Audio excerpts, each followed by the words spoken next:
Hello and welcome to another edition of What a Week with myself, Mr. C Comedian, and of course, the Batman to this Robin, Tony Crossbody, ladies and gentlemen.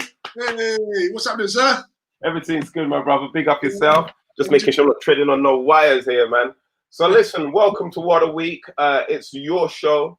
It's our show where we discuss the topical views over the week from a black perspective, from a Caribbean, African-centric perspective, but most importantly, we want you to join in the conversation. So whether you're watching on Facebook, YouTube, or any other kind of social media platform, we want you to comment, talk things, let us know what's going on.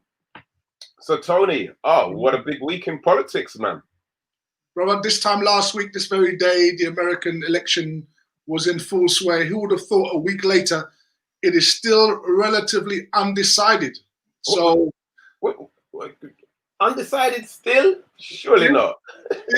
I mean, the media has called it, but Trump has not accepted it.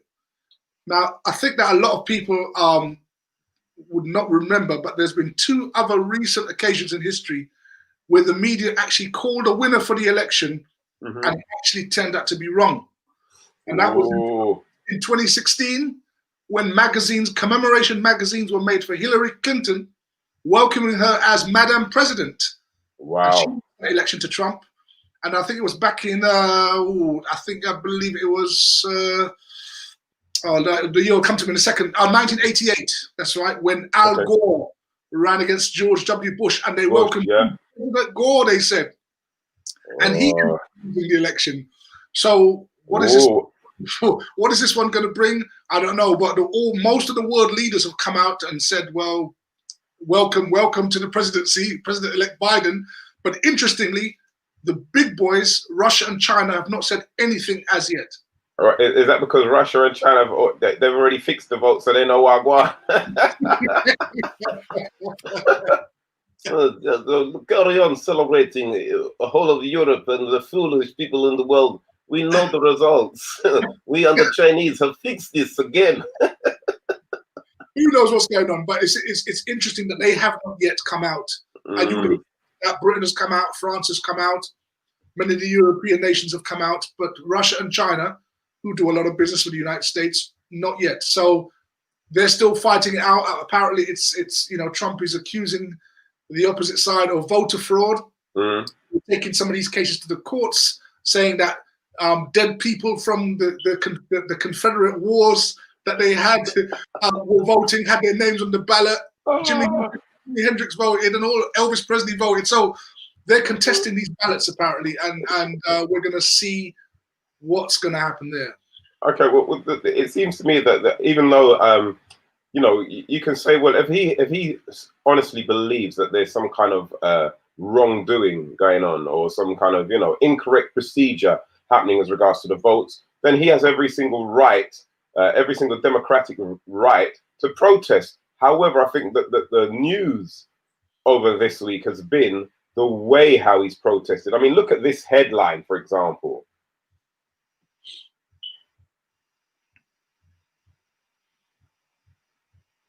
Yep, so the very first slide there, I think it's the article from The Independent that came out last week.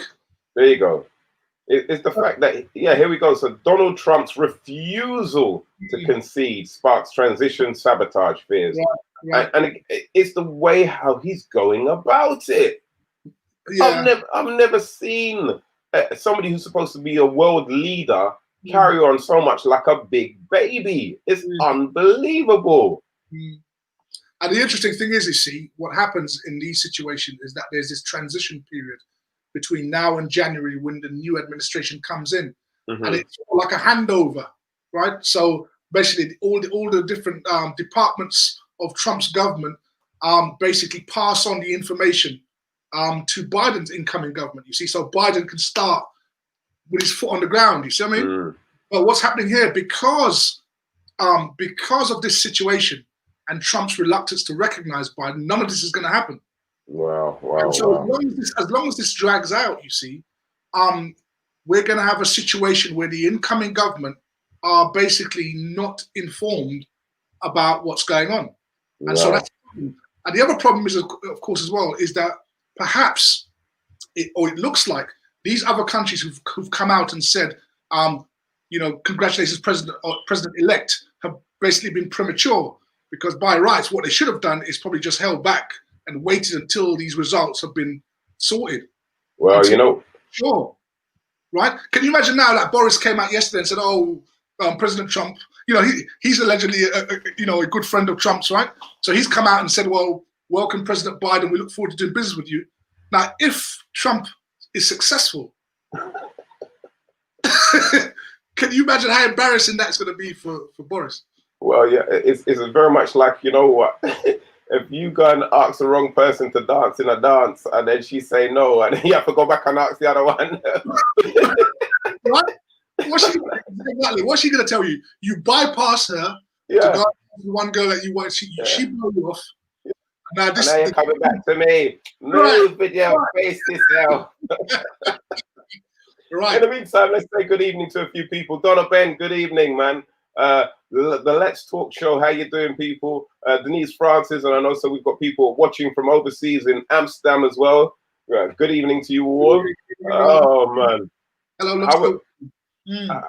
However, there's been so many funny videos and pictures and memes of this whole situation. One of the funniest ones was with Donald Trump when he was in a nursery. And it's like the Secret Service was saying to him, Donald, you've got, oh my gosh, people making jokes with the use of Biden's surname, of course. So like, Trump is just Biden his time. And he's for Biden to stay in the White House. It's for Biden to stay in the White House. Absolutely brilliant. So, these moments bring out the best in the comedy out of us. However, I think we have to take it to the motherland to find, which I think was my favorite clip of all. And I think this is how an African leader or African people would deal with Donald Trump if, after all of the investigative situations happen, and we still find out that the correct winner is Joe Biden and Trump has to leave the White House. If he still protests, then this is the African way of dealing with him. Run this video. I know it's not.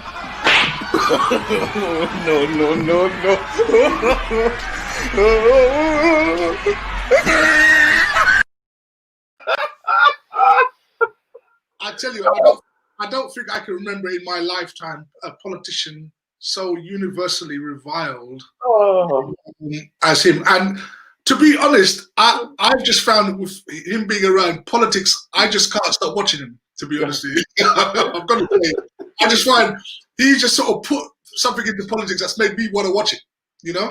Politicians are usually boring people to watch, listen to, talk to, but he's always going to come out and tell you something entertaining, whether you like it or not, whether it's silly or not.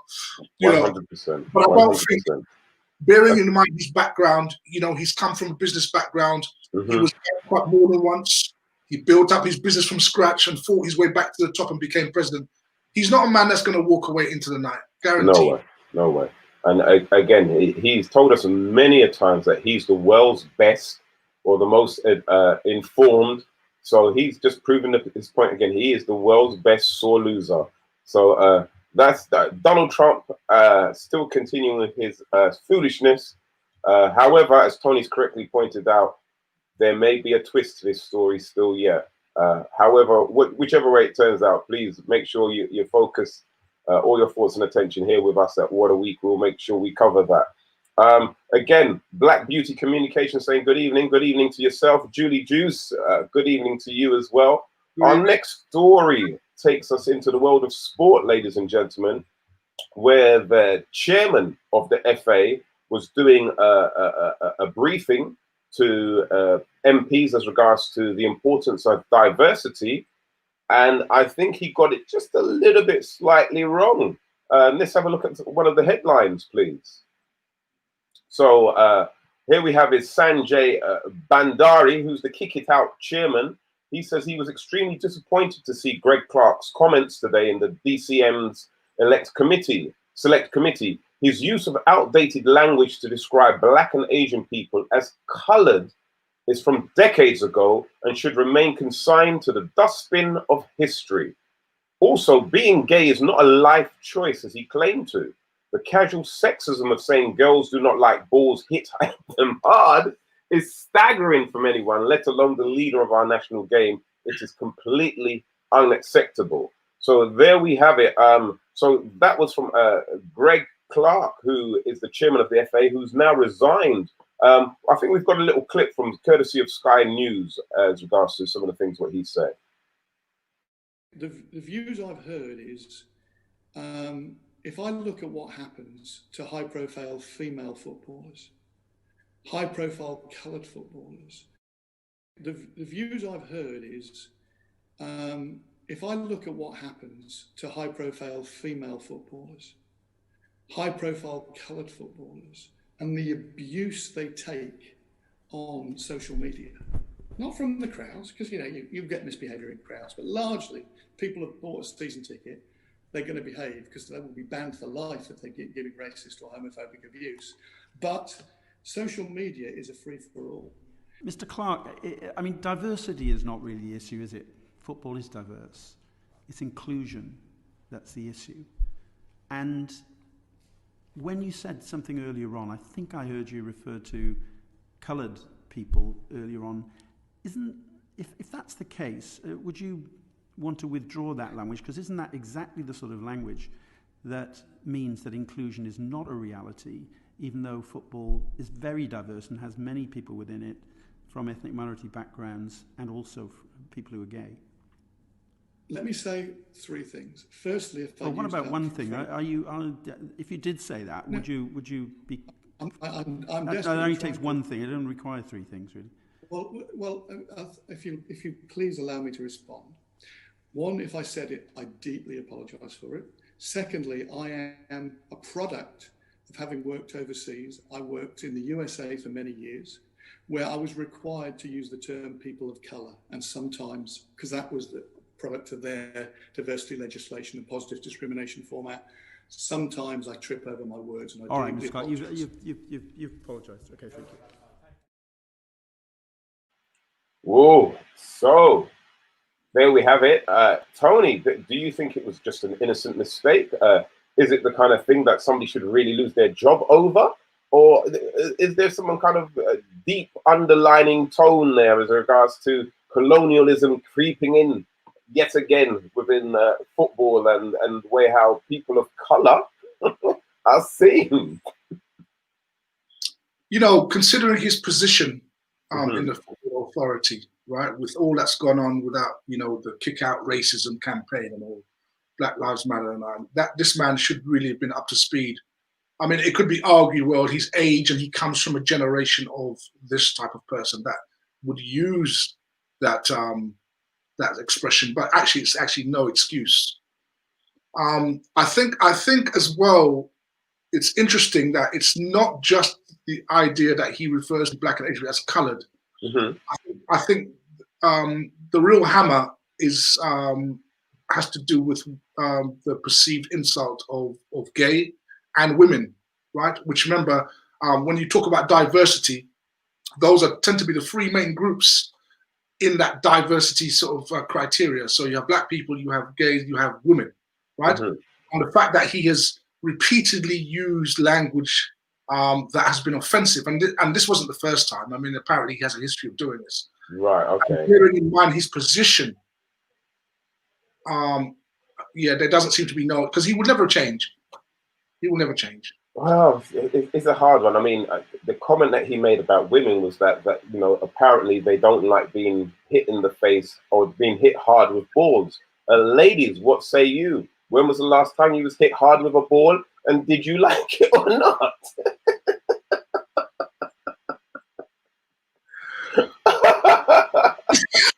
I mean, the thing about it, you see, it's we live in a climate now where there have to be sensitivities, right? There are groups which have particular interests, and they know when they're being insulted or being respected. And so when a man in that position, I go back to that point again, in his position, he's not just a man on the street, right? You're overseeing a vast organization you should have had all that sensitivity training all sorted out, so that would never come out your mouth. Right. Now the thing is, I'm going to play devil's advocate with this one, because my opinions is that I watched the clip what we've just shown on from Sky News, and I tend to pick up on the tonality of people's voices when they say something. So he seemed genuinely sympathetic to what was happening as regards to black players, Asian players. I think it was a slip of the tongue where he used the term coloured. And I've seen elderly West Indian, Caribbean people say it, because it was, if you're of a certain age group, that terminology was well used, and it still is amongst certain people of that kind of age. So I didn't find it offensive when he said it. Right. As regards to the other two comments that he made, I haven't actually seen the clip, and I think that these other two comments could possibly have been taken out of context. Now, as regards to him saying about ladies not liking to be hit hard with balls, I don't know what else he said within that the construct of that sentence. So there might have been a lead up to it. There might have been something else, another point he made. So I find it very, very damaging when we just get an extract of what somebody said. One of the things what I will pick up on is that his alleged use of the word saying that being gay is a choice. Now, I saw exactly what he said as regards to in the context of how he said it. It was basically saying that, is there a problem with homosexuality in football? And what he said, not words exactly, but what he was saying was that, in the changing rooms or in the clubs, all the players know which players are gay, and they've already accepted them. So they've already accepted that they've made that life choice, is what he said. So when you hear it in its full context, he's not just saying, "Oh, gay people, that's a choice that they made." He's actually said it in a context which makes sense. Right. So I think we have to be very cautious of how we, again, we know what the media's like, Tony, how they like to twist people's words and opinions. However, he's done the decent thing. He's resigned, ladies and gentlemen. So, it seems like, again, there is a good amount of pressure out there. If somebody says the wrong thing about us, they will have to resign. And I think that's a good step forward from what we've seen beforehand. Let's just pick up on some of the comments with our watchers, Tony. If you'd like to pick one out, sir, and well, I don't know where to start, because there's at least three of them which pretty much said the same thing. When you talk about do women like to be hit with balls and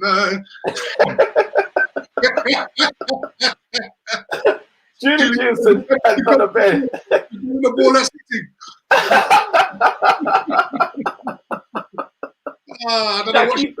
I don't know what she's talking about. Oh, hilarious. Ladies, you're absolutely on point today. Jackie Pearson also says, nothing wrong with a bit of ball hitting. So there you go. He had to go. He has no idea of what ladies want or what ladies are capable of enduring. He doesn't have a clue. But the point being, you're right. I mean, the thing is, I don't take offense so much as colour. This is an antiquated term. But I think the problem with him here is that this is a part of a repeated issue, right? Yeah. And that's the problem. And going back to the point I made earlier, has to do with the position he holds. Do you know what I mean? As you're the head boy of the FA, you can't be coming out with stuff like that. And you've got to understand the generation now that are involved in the game. They have a different mentality to your generation, and if you can't put a stop to what you're saying, your position is going to become untenable. Again, and I think this also highlights the need for more diversity training, because it takes me back to when I was doing a job back in the day, a 9-to-5 job, and I remembered that there was this call for all of the tutors, especially black tutors, it was to do diversity training. To which I said to my organization, listen, I don't need to do no diversity training, because I'm in the mix of it. What it is you lot need to go and do the diversity training. You know what I'm saying? It's at the top of the management who need to do the diversity training, because you lot haven't a clue what it's all about. Don't try and impose it on us, the black and the Asians, and whatever else you want to categorize people into as groups. That's a must that we do the diversity training. No, it should be a must that you do the diversity training. And here's a clear example of that. So again, fantastic comments there. Big up Cosmo Morgan and the One Love Luxury for watching. Julie Juice says, colored? Like, really? But here we are, 2020, still having these discussions and debates. I just want to move things on, ladies and gentlemen, to, again, a little bit of community news. We have another young person gone missing. If anybody knows the whereabouts of Josie Ajiman, who's been missing from her home address in Croydon. She was last seen on the 22nd of October at 8 a.m. If anybody knows anything, please call 101. And the reference there is 20 MIS 035349. So here we have a young 11-year-old, man. I can imagine what her parents are going through. I could only imagine. So if anybody knows the whereabouts, or if you've seen, if you're in the Croydon or the South London area, or any of the London surrounding areas, please share this information, and let's see if we can return this young lady back to her home and to her loved ones. Indeed. Saying good evening to Denise Francis. How you doing, Denise? Charmaine Bradshaw. Yes, it will be interesting to see who his replacement is going to be, but it might be more of the same if they don't learn the lessons from this experience. I'd love to see John Barnes get that position. I'm just staring. No, hey, you know what? It'll be great. We're struggling to get black managers of football clubs, isn't it? Never mind about heads of the FA. Macy believes that she may be in county selling hard food. Thank you very much for your views, Macy, but not all of our children are always to do with county lines. So until we find out further information, we should not prejudge our young people, our innocence, especially 11-year-olds. If they are in county selling hard food, then it's possible that they are a victim of another adult abusing that child. So just because they're an 11-year-old selling hard food in the county doesn't make them a criminal. Most likely they are victims, man. So let's look out for our children. Let's look out for our children. Donna Ben says, "Hey twin, which one of us are you referring to, Donna? Are you referring to the light-skinned bearded one or the darker-skinned bearded one? And how long have you been having your beard for, Donna?" Oh dear. Jackie Dawkins says, and they still don't have a clue, even though they have a different ethnic groups in higher management, but none resembling me. What can we say, Jackie? What can we say? Yeah. My days, man. Oh, my days. Our next story continues as regards to COVID-19 and the search for a cure. Apparently, the pharmaceutical company, Pfizer, is that how we pronounce it? Or is it Pfizer? Their stocks have absolutely gone through the roof as they've managed to have a vaccine, produce a vaccine which prevents 90% of COVID cases in study. What do you make of all of this, Tony? Well, I don't know if you remember, but the first time we sat down to do this show, and we sort of the first words we said to each other, well, what do you think this is going? This was back when the COVID started. I don't know if you recall. I mentioned, they just want to keep you on hold to get the vaccine together so they can basically shoot you up with this stuff, right? Well, here we are today. Matt Hancock comes on TV and says, well, they're so pleased with the results of this vaccine test that they're looking to roll it out by next month. Wow. The NHS, in cooperation with the Army, right? With the Army, are looking to start rolling this out by next month. So hold on. When you say the NHS in association with the Army, are they looking to shoot the injections into you with rifles? Well, I don't think people are aware that in Liverpool and Birmingham, the Army has been involved in going from door to door and handing out COVID test kits. Wow. To test themselves. They've been out for a good 3 or 4 months now. It's just that it's not rolled up. It's not rolled out all over the UK, and it is the government's intention to have the army as backup to the NHS to get people to voluntarily, shall we say, accept the vaccine when it's ready to be rolled out. But today, the Health Secretary did make the point that they're hoping that it's going to be ready. They've ordered, I think he said something like 40 million vaccines, and they've got another 300 million on order, which they want to distribute to the population. And yesterday, interestingly, I think the Prime Minister said, in a very clever twist of reverse psychology, which is, we got the vaccine, but we don't want to guarantee that everything is going to be over just as soon as we get the vaccine. It doesn't mean that we're going to go back to normal. We still have a long way to go.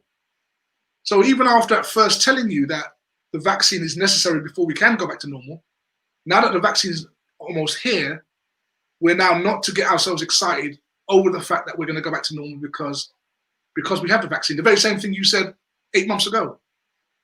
There may be trouble ahead. But yeah, what I find interesting is the way how the shares in that company have absolutely soared. So I would say, people, if you're into stocks and shares, you might want to put a little bit of money into Pfizer, or whatever the correct pronunciation of that pharmaceutical company is. It would also be interesting to find out who are some of the major shareholders and who has been putting money into it, because then you might see a little bit of an audit trail as regards to why certain people are pushing this so hard. I'm sure all shall be revealed, but again, we do know the two guys. I can't remember. One name is called Chris Whitty. All right. I don't remember the other guy's names, but they were outed as having shares in GSK, right? Involved in producing some of these vaccines. So, GlaxoSmithKline. Is that not a conflict of interest? If you 100% conflict of interest. Donna Ben also says 3 different outfits are making 3 different vaccines, and the UK have orders from all 3 of them. Right. So, you know what, which is a lot better than what was happening before with Boris just putting all of his eggs in one basket and getting that absolutely wrong as regards to what we've seen with PPE equipment and also various other artifacts which he's bought under bad advice, terrible advice before. So it's good to know that. It sounds good, but you know what? There's a testing procedure all this has to go through, and we're already putting the orders for them before we even actually know whether or not they work effectively. And that's what's really interesting. It's not like it's all been tested, it's all okay, and now they've ordered it. No, they've put in the order for it while it hasn't even gone through the testing phase as yet. And that's what makes it really interesting. This whole idea that we've been sold this from day one, that the vaccination is the way out, and that once we all have the vaccines and we're all going to be immune to COVID, then life is going to go back to normal. But just now, the Prime Minister himself said yesterday that just because we have the vaccination doesn't mean we're going to go to normal.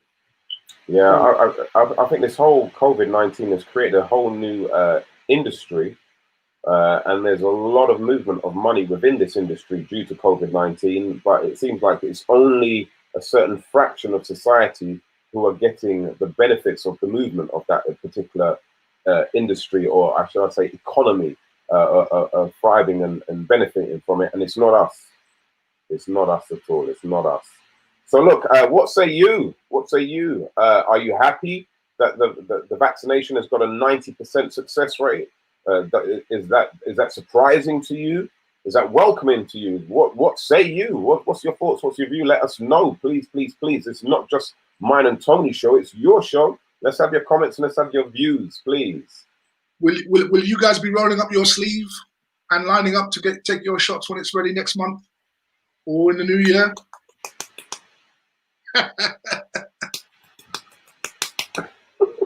With the army at your door? That'll be interesting. It will be. It will be. So listen, while we're waiting for some of our viewers to give us their thoughts and views as regards to that, I've got to say that I do find it a bit weird, though, that, for for a virus which only affects less than 1% of the population. So that means if you got 100 people, lined them up, just going about their normal business, that less than one of them would actually catch coronavirus. So by default, that means that if I gave the vaccine to 100 of those people, then less than 90% of them would be okay from coronavirus. No? Well, you know, the whole thing is so convoluted, isn't it? We just don't know where we. The problem is, you see, when the media is going to give you one story, right, across all platforms, right? Yeah. We have been sitting in front of television since we were 5 years old, and we sort of default just accept that what the news is telling you is true. You don't hear an alternative story. You don't have other scientists coming on, even though there are other scientists that disagree with the government's findings, right, and have basically come together and put forward a report saying that the lockdown is unnecessary. You don't hear from them. You hear a one-sided narrative, and basically you just got that to run with. And So sorry, go on. So I was going to say, so what you're saying is that we're not really actually living in a democracy. We're living in a very much a republic. Well, this is what happens in China, isn't it, Tony? Yeah, or dictatorship, right? I mean, yeah. if people were to look up Google the Great Barrington Project, right? The Great Barrington Project is a coming together of leading scientists around the world who have said, look, it's not necessary for the UK to have all this lockdown. COVID is somewhere like number 24 biggest killer in the UK. 24. The leading killer in the UK is cancer. Cancer treatment has been put aside in favor of COVID, the 24th biggest killer. Wow. So, you know, I know that there are people out there who obviously believe it's as the government says, but you know, there is also conflicting information. That's the problem. You're not being informed when you're only given a one-sided narrative. And Golden hits it on the head there, where they actually say tell lie vision. Donna Ben also says, I don't take flu vaccine. Why must I take this? Flu kills just as many, if not more. So why is the flu jab not compulsory? Very good point of view. Denise Francis says, how come they can find all this money to find a vaccine, yet can't pay nurses and care workers the money they deserve? Right. Absolutely, so true, so true. And but the key is here, Mr. C. You see, what the government need, they can't do any of these policies unless they've got support. Most people support it. Why? Because they think there's a valid science behind it. Most people are being bribed to stay home by means of furlough, right? A few people have died, and also people don't realize that people die from flu season every year. Thousands in this country die. You never hear about it. Now you're hearing about this. What people are thinking is, oh, this is a terrible pandemic. I mean, people are now wearing masks in their car, you know, just walking along the road, right? It's just getting to that point, and those people now are going to look at you and say, why aren't you wearing your mask, right? So you're now going to be corralled into groupthink, right? Which means basically you don't think like the group and do like the group. You're an enemy of the group. You are risking other people's lives by not wearing a mask, and this is the narrative. You're not allowed to have another narrative that conflicts with that narrative. So therefore, you don't have informed choice. Well, listen, Jackie Dawkins says, or should I ask, will they be, Jackie Dawkins asks, will either of you be lining up for your vaccine? Right behind you, Jackie. Right behind you. Not me. No vaccinations for me. I don't trust them from the last time I was vaccinated. So it's a no for me, 100%. Here's the point, Mr. C. Who said that the vaccination who says that the vaccination is only going to be once? Oh, very good point. Very good point. Yeah. Who says it's not going to be twice a year, 3 times a year? Yeah, Jackie Pearson says Matt Hancock is quick to roll this out.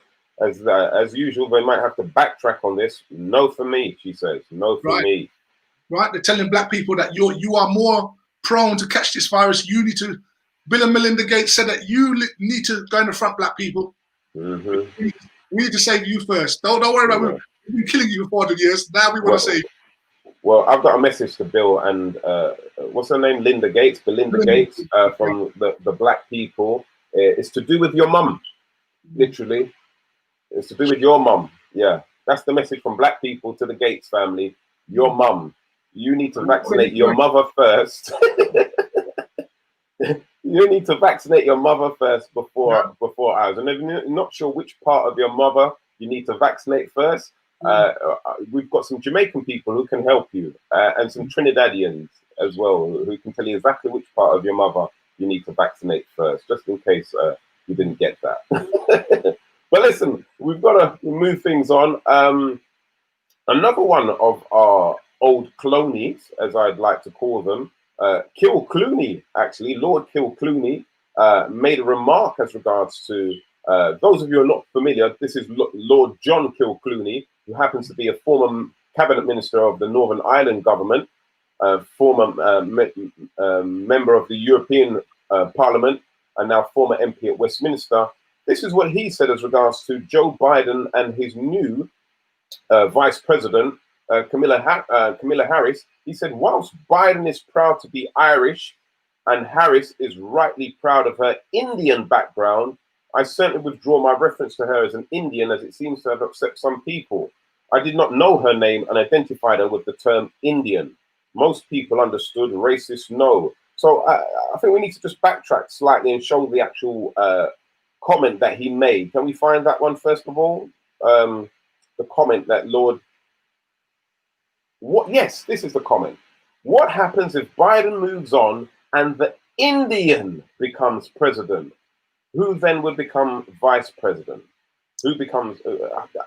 So again, it's not really... Is he really questioning who becomes the vice president? Or is he actually stating about the Indian will become president? Then he's trying to say he's never heard of her until 3 days ago. That's why he used the term the Indian. Tony? Well, you know, it's backtracking, and when you're called out for your prejudice, man, you have to try and backtrack. But yeah, I mean, why would you call someone the Indian? You know what I mean? No. So nothing to be ashamed about. Indians are amongst the most reliable people. I have 2 as tenants. So stop digging, bro. Stop digging. Oh my goodness. It's ridiculous. So what he's done there, he's twisted the old cliche. Oh, I've got nothing wrong with Indians. Oh, no, I've nothing wrong with Indians. Some of my favorite corner shops are Indians. Some of my favorite friends. I've got 2 black friends. Right. I mean, again, it's like that you must be related to that FA chairman, because you know they come from that same sort of school, innit? I remember in the wake of Stephen Lawrence's death back in '93, they did a report, and I can't remember who the Lord Chief Justice was at the time, but he pointed out that Britain was institutionally racist, right? So, in other words, in every institution that you find, the higher ups are so out of touch, right, that they still have sort of racial attitudes about non-whites, you know, going back to the colonial era. And this gentleman here is just the same, and it's always the same response when they get caught out and they try to backtrack. They end up just digging themselves into a bigger hole. Bigger hole, mate. Bigger hole, because what you see is the true nature of the beast. It always comes out the true nature of the beast. And the thing is that he's not even trying to be apologetic for it. He's trying to make excuses, which, as you said, Tony, is just digging him deeper and deeper and deeper into a pit that he's not going to be able to get himself out of. However, is he still a lord?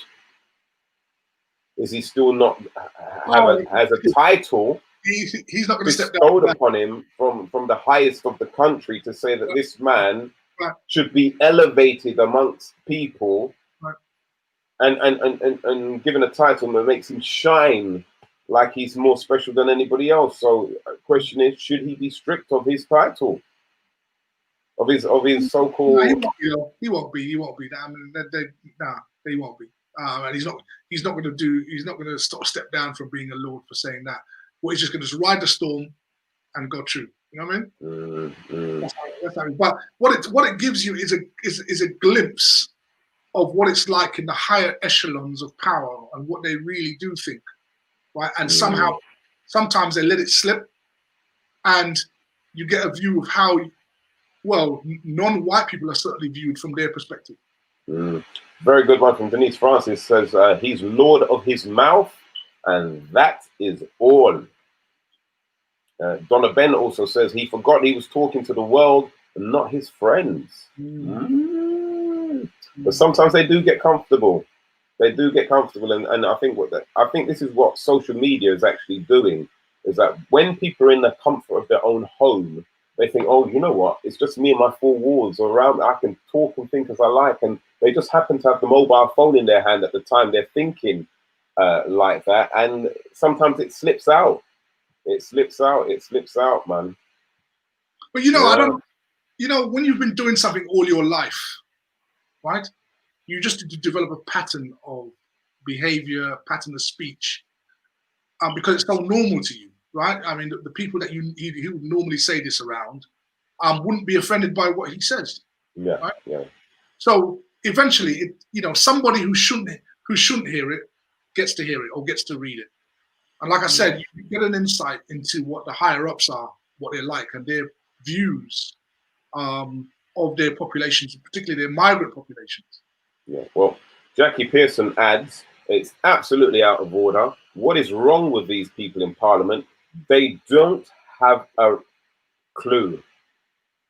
I think it's Ras, as in Rasta clue. I think that's just the children that are watching. I think, Mummy, what's a Ras? A Ras is a Rasta man. So for any young people watching, a Ras is a Rasta man or Boris Johnson. And you can quote that to your teacher. The views of Mr. C do not necessarily reflect the views of BNN.TV. And good evening, everyone. This will be next week. This will be next week. Good evening, this is Tony Crossbody with the week show. Mr. C couldn't be with us. He can't be with us for the next 5 years. Oh, a complaint from some of my best friends are Rasses. Prince Philip. Right. Exactly. He's another one. Yeah. And Marie Latil says he was really comfortable. The words left him with ease. Yeah, absolutely. Absolutely. And he says, I don't believe in slips. I believe that's how he talks. Yep. Exactly. As one of the old sayings is, when somebody shows you who they are, believe them. No, we've got room for one more item, and this item, how can I put it? As we've seen over this month and also last month, the refreshingness of seeing people who look like us on national television has just warmed the cockles of our hearts, and none more so than this lady, Judy Love.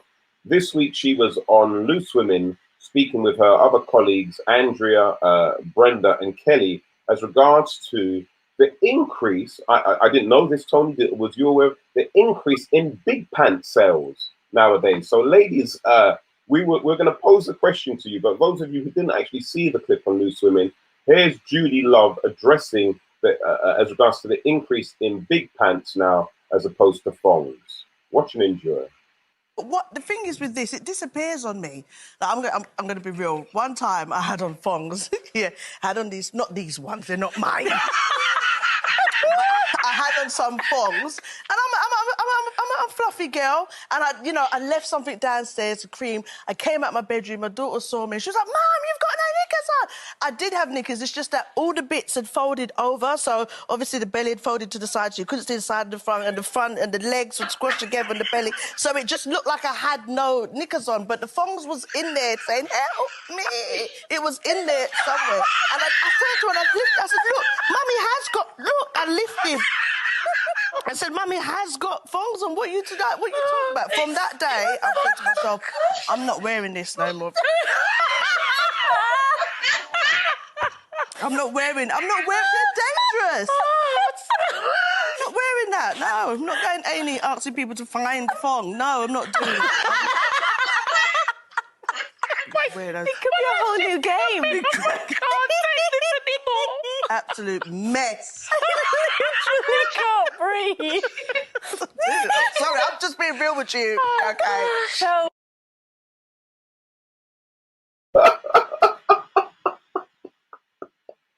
Oh my God. That description reminds me of the movie Norbit. I don't know if you ever saw that with Eddie Murphy when he did he played Norbit and the wife. Yeah. And the wife was a big woman, and you couldn't see her bikini when she was wearing it. Yeah, it's funny. Oh my gosh. So I've got to say, Tony, did you try to like me when Judy threw the phone? Did you try and catch it? Yeah, I kind of went like that. Yeah, me too, brother. Just to know that I wasn't the only one. So, ladies, I know it's me and Tony, but you know that come on, we've already got honorary access to the ladies' club. So, ladies, please share with us.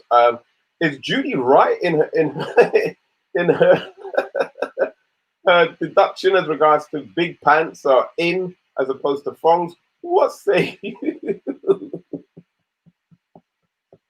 Jackie Dawkins says, I quite like the slip. It shows him in his true. She's talking about Lord John Kilpatrick, by the way. Oh, right. Okay. See. She's not talking about your slip. Oh, my gosh. Oh, my God. Denise Francis says, thongs are so 80s. So 80s. So 80s. So, come on. Really?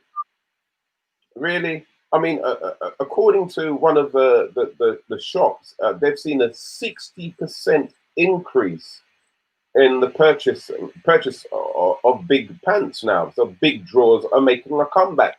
Is it because there's so much pain associated with ladies wearing thongs, or is it something as simple as that? Winter is coming, ladies. It might be the fact that, that with COVID now and this sort of new lifestyle, and sort of comfort probably might be the order of the day. So there's no need to, wear thongs anymore. Right? Women could just be free. Well, Donna Ben says, why you want something hitch up in your cooker?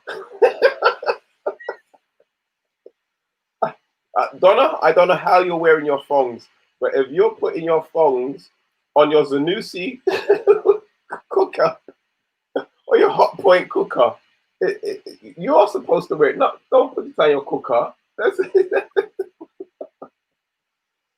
Tony, what's your preference? Do you prefer to see your lady in a triangle with strings, or full coverage, full?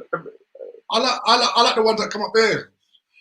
Right, Simon Cowell pants. Yeah, man. Yeah, you look like superhero. Yeah, so you like them with a little bit of deodorant just on the upper rim, and a little bit of baby powder just on. I'm for modesty. Yeah. Anne Marie hits it on the head. There she says, bigger panties mean no VPL. Do you know what VPL is, Tony? I have no clue. I'm so naive. What does it mean? Visible panty lines. Oh, yes. A big hate of mine as well. Big hate of mine. Well done, Anne Marie. Definitely. Julie Juice says, tongs like why?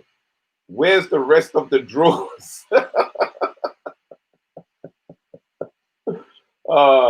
Jackie says she watched it. Judy is so funny, and she states the point. You cannot be keeping pulling the thong out. It looks wrong. It's disgusting. It's a health and safety issue. You need big pants. You feel secure when you got the big pants. Come on, let's be honest now, ladies. When you got big pants on, it's like a man with big hands just comfortably cop the tube and say, I got you. No worry, darling. I got you.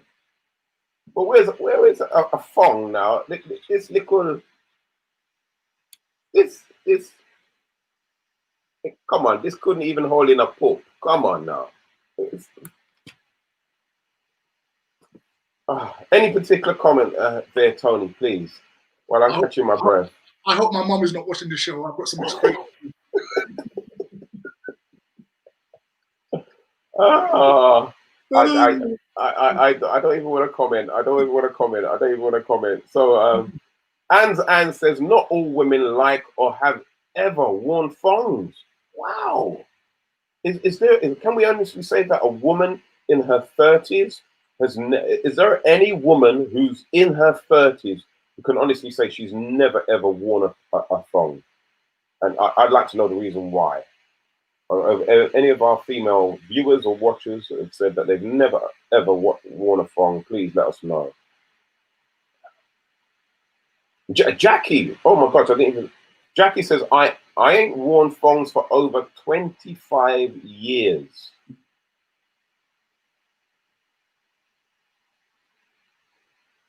"25 years, Jackie." Wow. Well, listen. Well, let's read Carolyn's one. That her one's scary.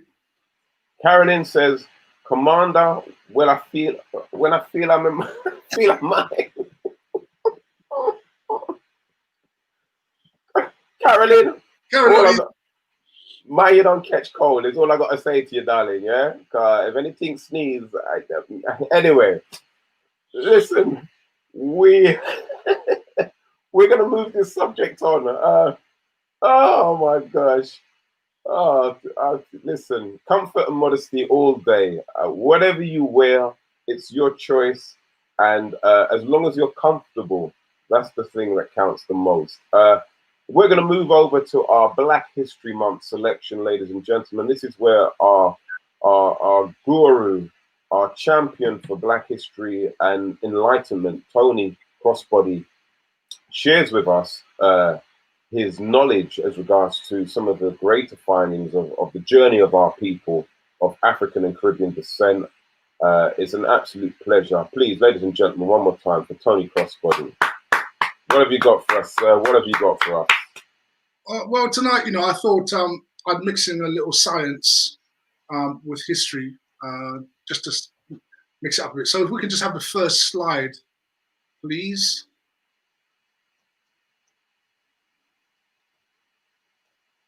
Well, there we go. First slide, thank you very much.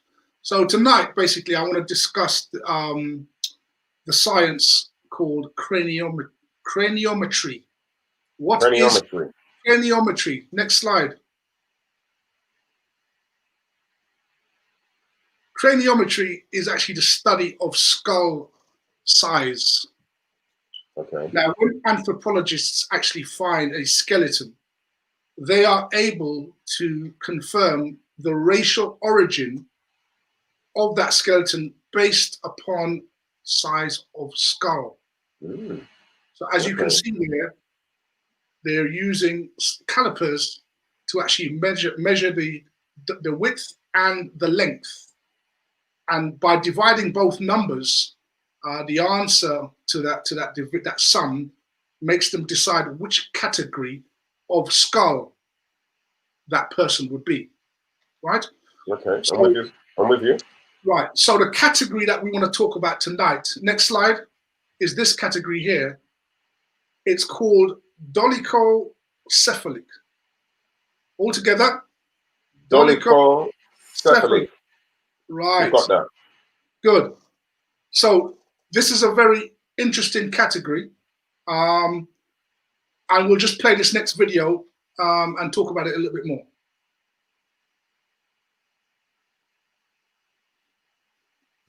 These rows of G's, A's, C's, and T's are the unique genetic code of Cheddar Man.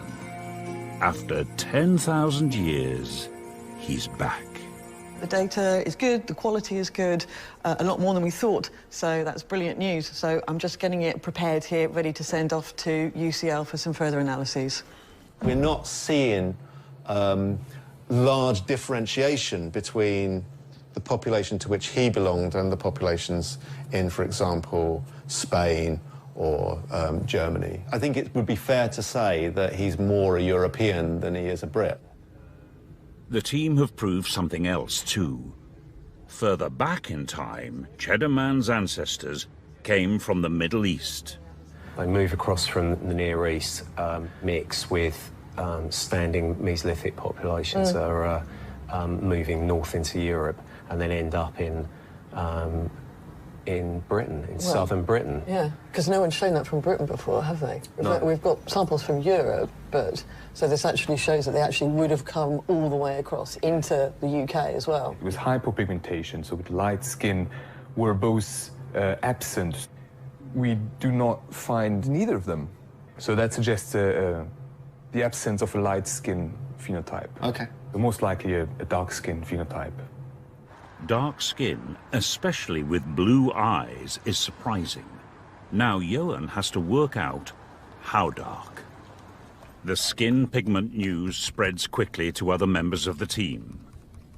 I assume that's going to be a big surprise to most members of the public. It was certainly quite a big surprise to me. It may be that we have to rethink some of our notions of what it is to be British, what we expect a Britain to look like at this time. It's a real breakthrough. What the team have discovered strongly suggests that paler skin in Britain and Europe is a far more recent phenomenon than anyone previously thought. It really shows up that these imaginary racial categories that we have are really very modern constructions, or very recent constructions that really are not applicable to the past at all.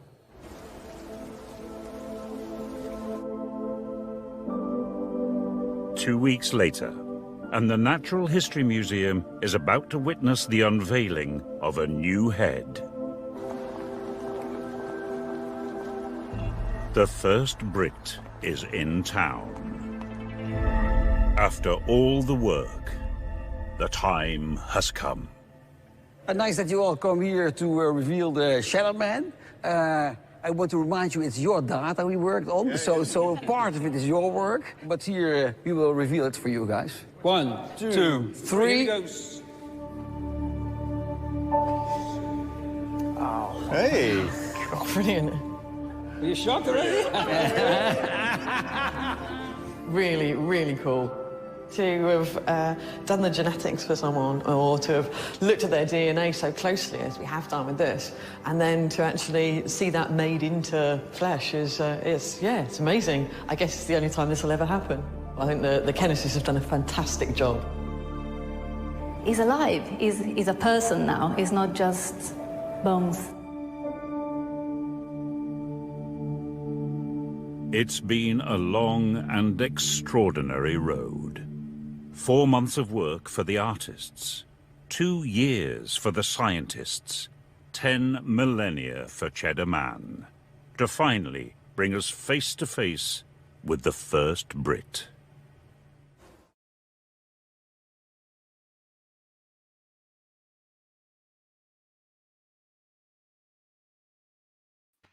Right, so basically that, you would have seen that already.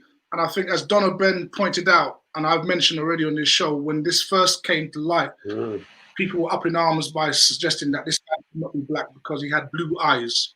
And even the narrator suggested that was an issue. And actually, it's not an issue. Black people do have blue eyes, right? It's not uncommon at all. But what's interesting about that, in connection with what we're talking about, which is dolichocephalic. Let's say it again. Dolichocephalic. Right, next slide. I want to show you something here. Right, so if you look at where I've underlined it, okay?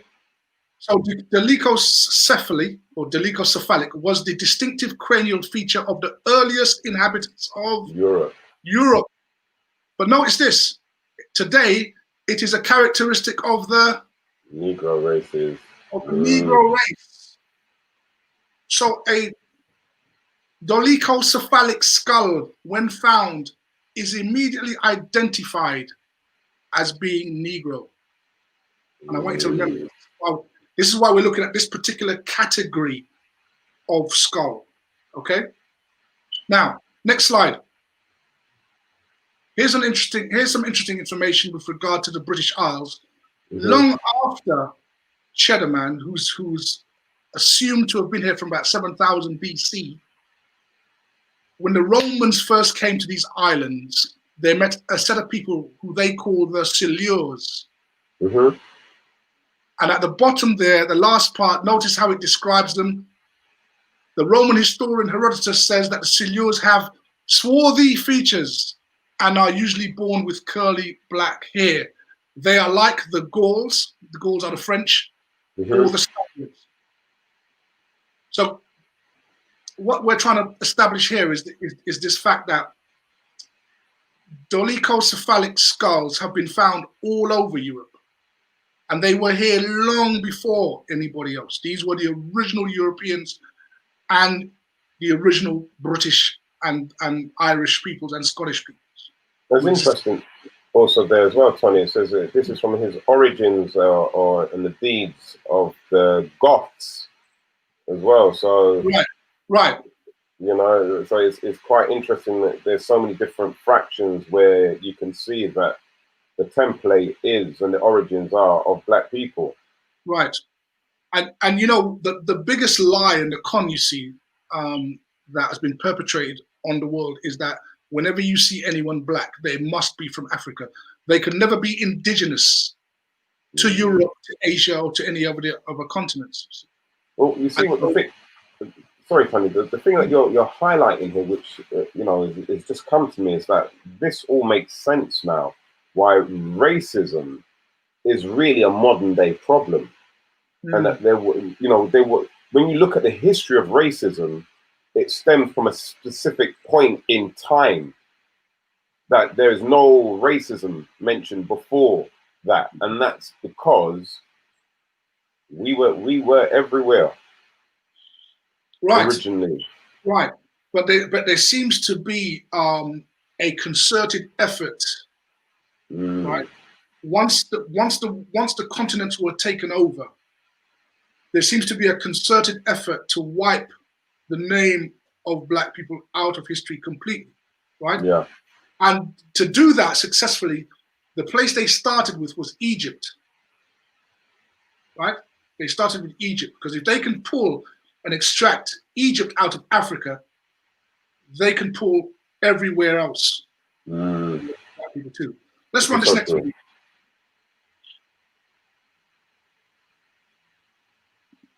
I'm loving the knowledge you're dropping here, Tony, man. I'm loving this bit, man.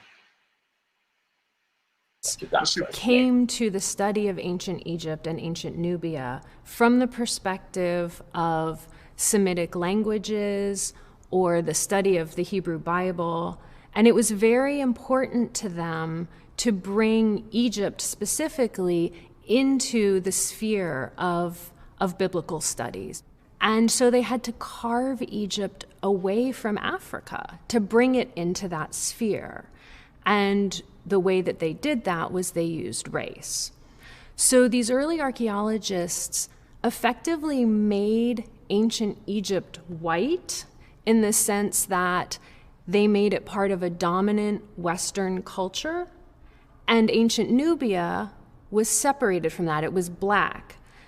And this was how they took Egypt out of Africa and put it into this Semitic sphere, this biblical sphere. And it's only in recent decades. Right, so there's the admission, you see. There is the admission that they had to pull Egypt out of Africa because they held Egypt as high esteem and sort of foundation of Western society. And this is why when Napoleon's men first arrived there, obviously they dealt with the noses of many of the statues, so they couldn't be identified. And so you have this pattern of behavior, both in the sciences and in the history, where black people are nowhere to be seen. But in reality, as we'll get to discover, black people are actually the center of all civilizations and all the great religions. So that was talking about, that video was talking about Egypt. I want to now pull up something that might interest you, Mr. C. Something from the Jewish. Actually, no, not yet. Let's pull up that the next slide. Let's pull the next slide. Right, just to remind you again. So, dolichocephalic, right, is a term in reference to Negro skulls, right? Another term is either long-headed or big-headed, right? It is specifically referring to Negro skulls. Next slide. Now, this is where it gets really interesting. In the Jewish encyclopedia, right? In the Jewish encyclopedia, they talk about the ancient Hebrews, right? Now, of course, the Jews are known as a Semitic people, right? That's right. So Semitic named after Shem, who was one of the 3 sons of Noah that came out of the ark, right? So they're called Semitic, right, after Shem, right? And notice that it identifies all Semitic skulls. If you can see that there on your screen, underlined, it says all Semitic skulls are dolichocephalic. The pure Semitic skull is deso. Right. So what is dolichocephalic skull is Negro. Therefore, Semitic is Negro. Wow. Right? Going a little further down, looking where I've underlined it again, it says that if the ancient Hebrews were of the same stock as the modern non-Jewish Semites, right, and modern Jews are their descendants, then a pure dolichocephalic type of head would be expected among the Jews. It's saying, well, look, if the ancient Hebrews are dolichocephalic, which is black, which is Negro, then you should find the same connection with the modern day Jews. Right. But the article goes on to say that that is not what you find. So there's a problem. The ancient people are not connected to the modern people who claim that heritage. See, the ancient Jewish or the ancient Hebrew skulls are dolichocephalic. The modern day Jewish skulls are not dolichocephalic. And this is from their own writings. I'm not making this up. You can check this for yourself. This is in the JewishEncyclopedia.com. In the JewishEncyclopedia.com. So if they are telling you that the ancient Hebrews, they're telling you the ancient Hebrews are black, they're also Semitic, and the implication is that they are not. Boy, I have to rub my dollar syphilitic, you know. What? This knowledge you're dropping today, sir. Why? So that's from their own writings, right? So this is not from some dodgy YouTube website or somewhere where we just made up. They are themselves saying it, that the ancient Semitic peoples are dolichocephalic. Dolichocephalic are Negroes, and they have found that there is no connection between the modern day peoples and those who were dolichocephalic. So what we're looking at here are 2 different sets of people. The ancient people by bloodline and a modern day people, but they don't have the same skulls. Now, skulls never change. They actually never change throughout history. So dolichocephalic skull remains dolichocephalic. Yeah. Next slide. So in a book, again, entitled The Jews, A Study of Race and Environment, right, it points out, right, the skulls of most of the Sephardim. Now, the Sephardim were Jews who were living in Spain and Portugal, right, particularly in the Middle Ages, right, before they were driven out by the Portuguese, right? It says that the skulls of most of them are what? Dolichocephalic. What is dolichocephalic? Negro. So the Sephardim Jews, the original Sephardim Jews, are blacks. All right, so I want you can do some research on this yourself. Dolichocephalic. Which racial group are dolichocephalic? And in their own writings, they're telling you dolichocephalic are the original Semites, are the original Hebrews. Next Which slide. makes sense. Which makes sense, really, because Spain and Portugal are so close to Africa anyway. So close. The question is, who are these people? See? Who are these? They themselves have defined what Semite is. So in fact, when black people suffer from racial abuse, it's actually us that are getting anti-Semitic quotes. It's us that are suffering from anti-Semitism. Because their own writings confirm that the ancient Semites are dolichocephalic, which is Negro. Yeah. And we'll leave it there for today. Well, it proves the point, like what one of the youngers was saying about Wiley, that Wiley cannot be anti-Semitic because he is Semitic. That's the point. That's the point.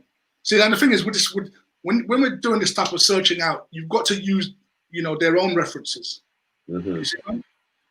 Because that's the way it has the credibility. They done the research. But invariably, they often don't realize what they're writing until it's found, you see. Yeah. It's the same like what we saw there with Cheddar Man, is that they were surprised that he was black. Right. So, yeah. But nobody's thinking of making the connection between dolichocephalic skulls and Negroes. Yeah. So they could write it in the encyclopedia. Yes, the ancient Semites were dolichocephalic. Who's gonna find that out? But the thing is, Tony, that I think that what we've got two sections of historians or researchers, where you've got those who you've just shown us, who, they find out the truth or find out their findings and they share it. And then you've got those who find things out and they bury it forever. So, again, when they did their excavations and their disrespectful digging up in Egypt, there's lots of things found which will never be ever revealed to the world, because there's so much truth which will be exposed, so much lies which will be exposed, and so much truth which will be uncovered. So that's where some things are in the deepest vaults of the British Museum, never to be seen ever again. And Britain has got a history of again destroying certain things as well, or Western society has got a history of destroying, as you said, what Napoleon did with the noses of certain artifacts in Egypt. Right. But again, also faking paintings and faking statues on an industrial scale. I think what we have available right now gives us enough of an insight into the contribution that black people have made to the world since its very foundation. I would only encourage parents, along with their youngsters and their grandchildren, to sort of just look up a few of these things on YouTube. You can find them. As I said, dolichocephalic is a very interesting study in itself. But this is the scientific angle we take. We can look at the history, we can talk about dates, but you can't go around the science. You can't go around the skull. And that is a sure way of identifying a people. There we have another wonderful, wonderful history lesson from Tony Crossbody, ladies and gentlemen. What a fantastic way to conclude this week's What a Week live show, only here on MediaNet Live TV. Please share this information with your family members, especially the youngers, especially the elders as well, because they need to know these things. So again, please, we ask you kindly, like, subscribe, and share. But most importantly, catch us again next week on What a Week live show, only here on MediaNet Live TV. Final words, Tony. History is a beautiful thing. When things get dug up, it's a beautiful thing. So one thing, Jackie Dawkins says, if you look again at the picture of the Jewish men at the end of the chat, the headgear they wear and the beards resemble a man of darker skin. That's a very good point. It could be something in that where they're trying to reconnect with their original, with the original roots of the Semites. Very good, very good. So here we go, ladies and gentlemen. Thank you so much, everybody who's joined in the chats, from Carolyn, Jackie Dawkins, Denise Francis, Colin Allen, so many more. We thank you for your continued viewership, membership, but most importantly, we'll catch you here next week. I've been Mr. C. Tony Crossbody. We'll catch you next week. What a 7 week. p.m. Tuesday. What a week.